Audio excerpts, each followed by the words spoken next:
नमस्कार. श्री गुढार्थ ज्ञानेश्वरी. श्री ज्ञानेश्वरी गुढार्थ दीपिका. श्री बाबाजी महाराज पंडित. भाग 95.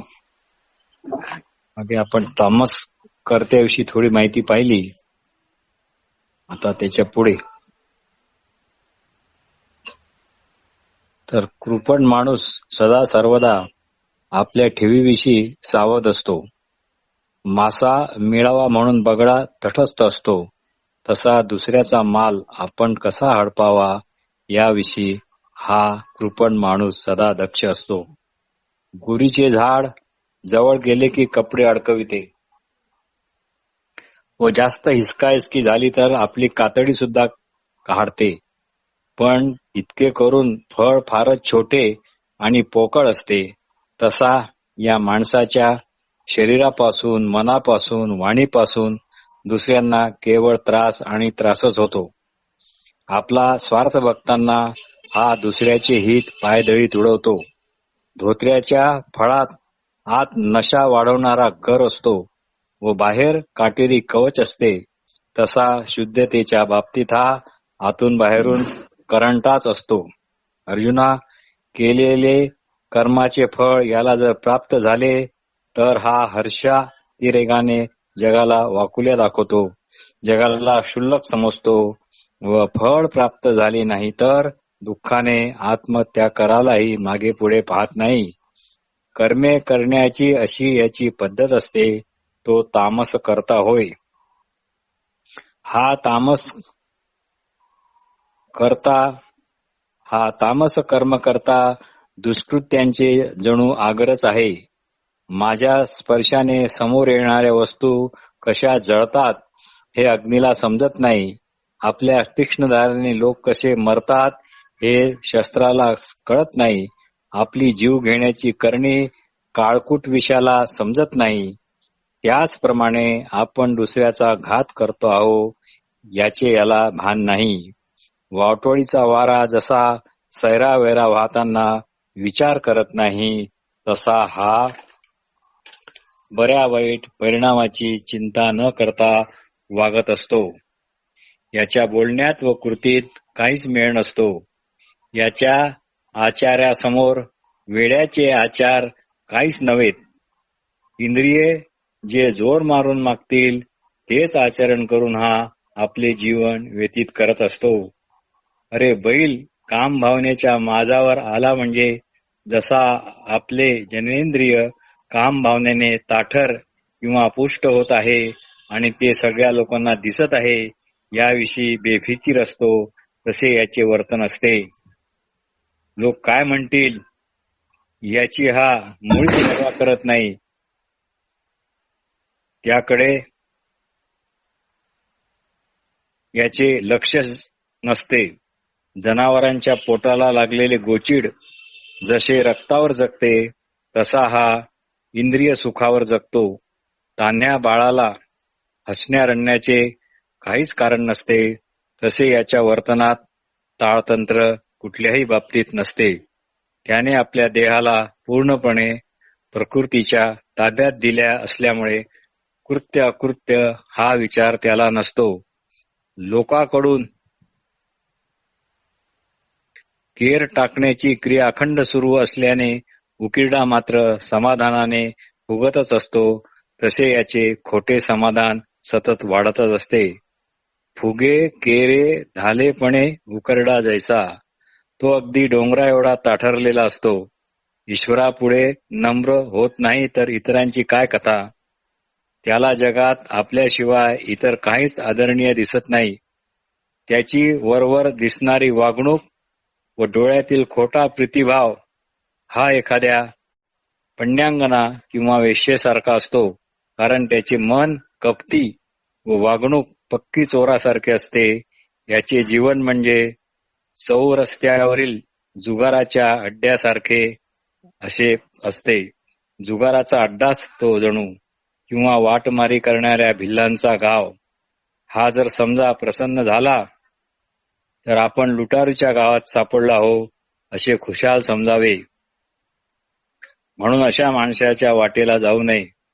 दुसऱ्याच्या विषयी कोणी काही चांगले बोलले की याच्या मनात त्याच्याविषयी वैरभाव जागृत झालाच म्हणून समजा. अरे मिठाचा खडा दुधात पडला की तो दुधाला नासून त्याला अपेय म्हणजे पिण्याला अयोग्य असे करणारच. दुसऱ्याचे चांगले झालेले पाहून त्याला आपल्या विरुद्ध काही झाले असे सतत वाटत राहते. विस्तवामध्ये ज्याला काही अंकुर फुटतील असे बी पडले की ते ताबडतोब जळून भस्म होते. अगदी सुंदर आणि चविष्ट पदार्थ पोटात गेले की त्याची विष्ठा होणार, त्याची घाण होणारच. नाना सुरदव्ये गोमटी होऊनी ठाती मळची जेवी. त्यामुळे दुसऱ्याचे काही चांगले झाल्याची याला वार्ता जरी कळली की ती याला सहन होत नाही व त्याला फारच वाईट वाटते. अरे सापाला दूध पाजले तरी त्याच्या तोंडी ते विषच होते आणि या योगे इहलोकी कीर्ती वाढेल व परलोकी सद्गती प्राप्त होईल. असे काही सत्कर्म करण्याचा प्रसंग आला तर घरामध्ये एखादे मंगल कार्य असावे व त्यात सहभागी होण्याची इच्छा असणाऱ्या सुवासिनीला अयोग्य वेळी मासिक धर्म यावा.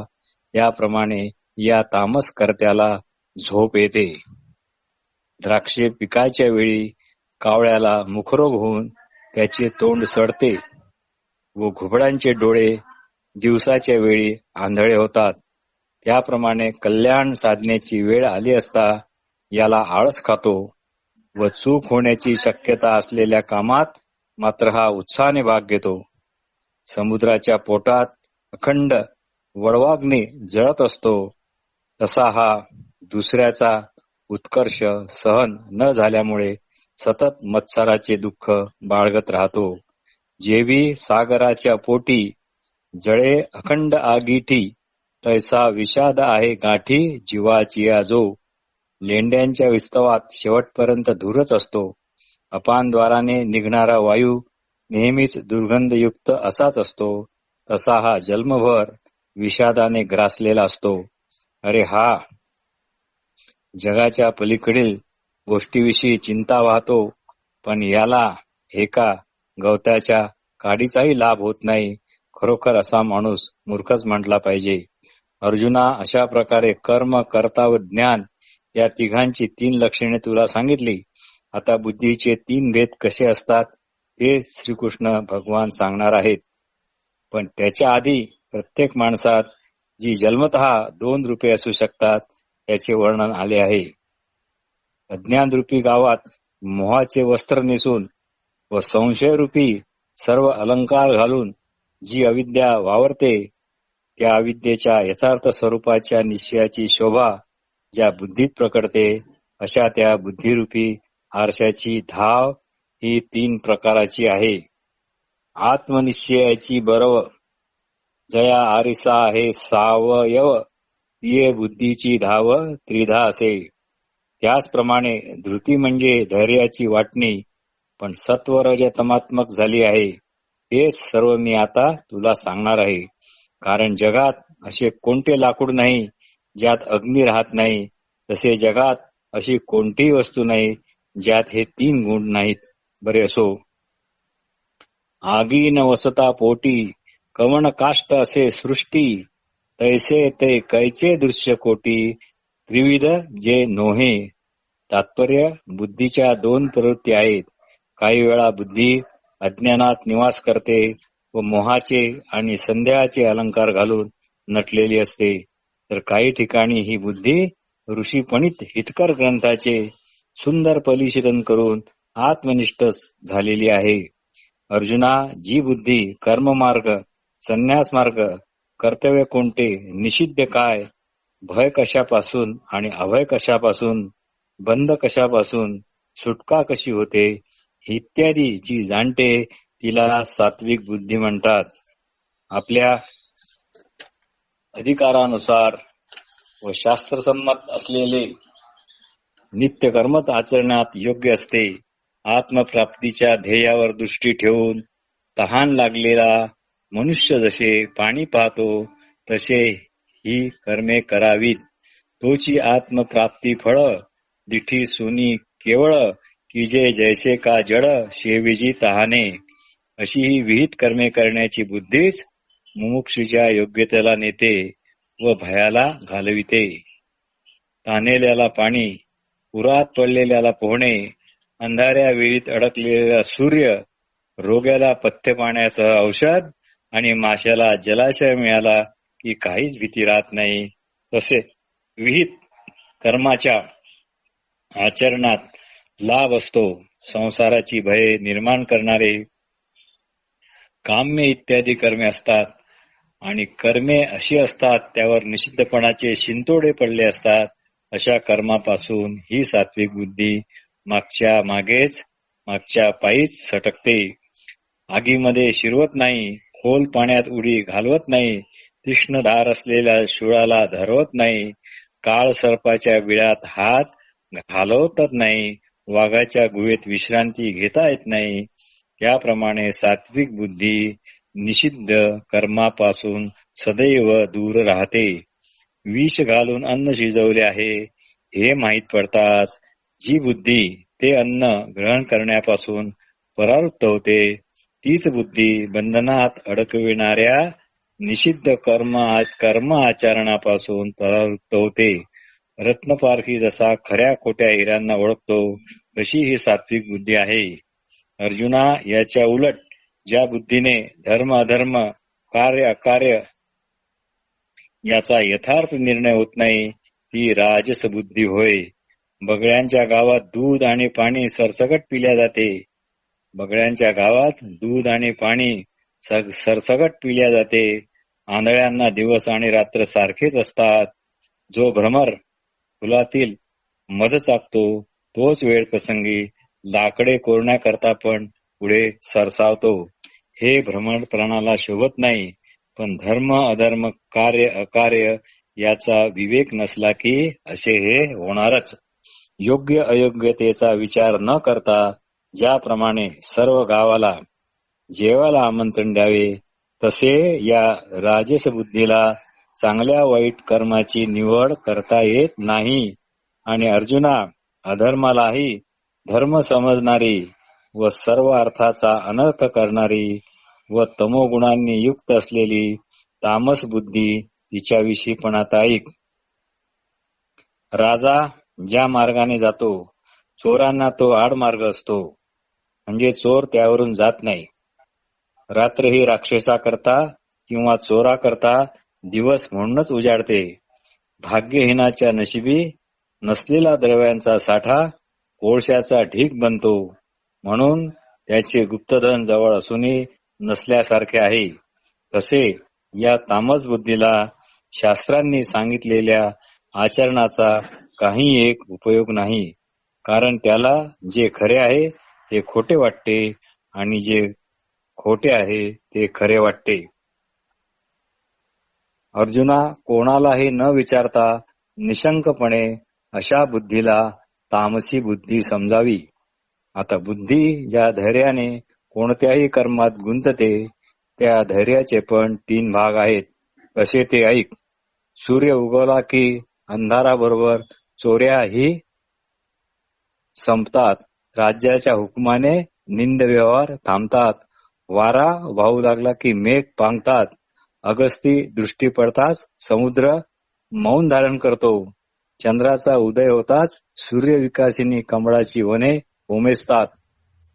गर्जना करीत सिंह जर पुढे आला तर मदोन्मत्त हत्ती उचललेला पाय खाली ठेवत नाही, इतका तो घाबरलेला राहतो. त्याचप्रमाणे अंतःकरणात सात्विक धैर्य उपजले तर मन प्राण इंद्रिये यांचे व्यापार जागच्या जागीच बंद पडतात. लग्नमंडपात टाकलेल्या अक्षदा जशा नेहमीच इकडे तिकडे पडतात, वधू वरापर्यंत त्या पोहोचतच नाहीत किंवा क्वचित पोहोचतात, तशी राजस बुद्धी करणीय कर्मे क्वचितच आचरते. अर्जुना, सात्विक धैर्य येताच इंद्रिय व विषय यांची ताटातूट होते आणि ही ताटातूट आपोआप होते.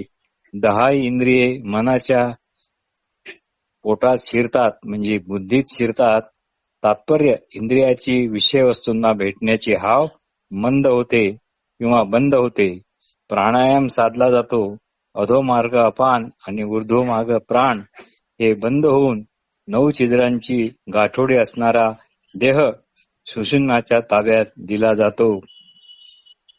संकल्प विकल्पाची लुगडे फेडून मन उघडे होते व लाज वाटल्यामुळे बुद्धीच्या मागे गुपचूप बसून राहते. संकल्प विकल्पाचे लुगडे सांडूनी मन उघडे, बुद्धी मागिल्याकडे उगाची बैसी. असा हा धैर्यरूप राजा मनाला, प्राणाला, विषयांना आपल्या व्यापाराची बोलणी टाकायला लावतो. मग मन इत्यादी सारी इंद्रिये ध्यानाच्या कोठडीत कौशल्याने बसवतो व मग सार्वभौम राजा जो परमात्मा त्याच्या ताब्यात सर्वांना देतो तोपर्यंत कुणाकडून काही लाच न घेता प्रामाणिकपणे सर्वांना राजा परमात्म्याच्या ताब्यात देतो. यालाच सात्विक धैर्य असे म्हणतात. वृद्धी सिद्धीला द्यायला येतात पण धैर्यरूप राजा त्यांना दूर ठेवतो, हा याचा अर्थ. हे अर्जुना, ज्या धैर्यामुळे धर्म काम अर्थ हे 3च पुरुषार्थ साधले जातात व त्याच्या आचरणासमयी फलाची इच्छा केली जाते ते राजस धैर्य. ते आता ऐक. मनोरथरूपी सागरात धर्म अर्थ काम याचे जहाज भरून कर्मे करण्याच्या वाण्याचा धंदा ज्यामुळे केला जातो त्या धैर्याला राजस धैर्य असे म्हणतात. व या व्यापारात चौपट प्राप्ती होईल म्हणून सर्व कष्टे सहन करणे ते राजस धैर्य होय. अर्जुना, पुढे ऐक. जिच्यामुळे दृष्टबुद्धीचा मनुष्य झोप, भीती, दुःख, खेद आणि मद सोडत नाही तिला तामस धृती अशी म्हणतात.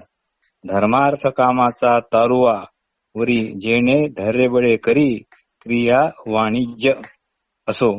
कोळसा जसा काळा असतो तसे सर्व अधम गुण तामस धैर्यात एकवटलेले असतात.